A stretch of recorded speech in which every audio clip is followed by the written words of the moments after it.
range too far. To taking troops of school kids to see the daffodils of Steps Bridge, to guiding tourists, for fun, all the way down Lidford Gorge, spooking them out with stories of the outlaws who lived there in the 16th century, the gubbins who lived in caves and became cannibals, and died out from inbreeding and madness. Adam loves all this, loves the poetry and the severity of the moor. He likes the toughness and the strangeness. He grew up with it. And over the years he has allowed me to become a part of it. We have a happy marriage, or at least a marriage happier than many. Yes, it is regular, ordinary, even predictable, right down to the sex.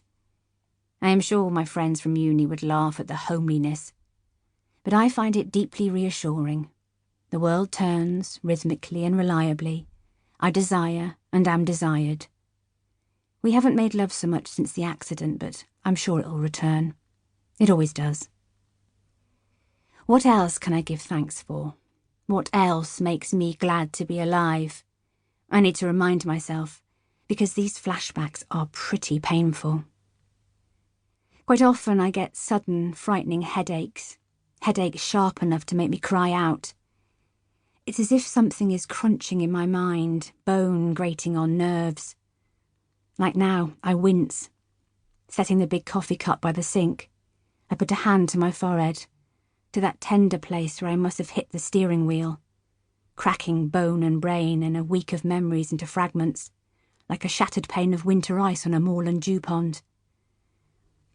Deep breaths, deep, long breaths. Focus on the positive. That's what the doctor said. Be thankful every day. Makes the healing quicker, mends the mind faster. I like my job, working in the National Park tourist office. It's not the archaeological job I wanted when I graduated from Exeter University. It's not my dream and it doesn't pay well. But I get to write the leaflets, to talk about history, to enthuse the day trippers. And the park authorities let me join the digs in the season, slicing into the turf to find Bronze Age barrows or buried kiss veins, sunken chests of Neolithic skulls and femurs and backbones. The remains of people who lived here when the moors were warmer and drier, kinder. Better than all that, I love this rented granite house we live in, 5 miles south of Princetown, lost in the high moorland a mile from the next inhabited building, the Spaldings farm, and 2 miles from the nearest hamlet, with its pub and tiny shop that sells processed ham and charcoal briquettes, and little else. I love the wild remoteness, the deep starry skies and deeper silence. I love the dreaming, arthritic, moss-hung rowan trees that line the lanes. I like that the moor folk call them quick beams or witch beams. I also love the battered, stubborn, obstinate history of it all. Huckerby used to be a proper farmstead, and it still has barns and outhouses crumbling in the Dartmoor rains, sprouting cornflowers and campions in the haze of high summer, but the only intact building is the one we live in, a classic moorland longhouse, possibly 600 years old.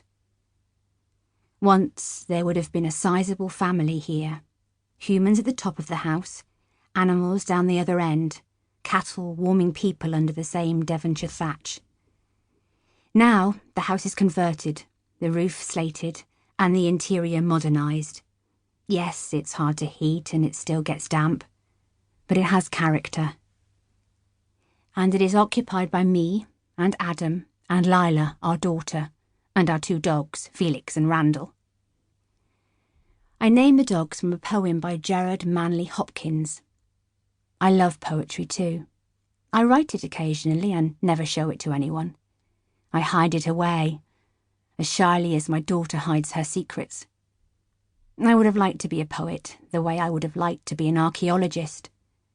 But that's okay, because I am happy, I think, and certainly happy to be alive. And I live in a house I love, in a place I love, with a man I love, and 2 dogs I love, and best of all, with a daughter I wholly adore. Lila Redway, the girl who likes to arrange dead birds in rows and curves. Lila Redway, the 9-year-old girl out there in the farmyard wearing...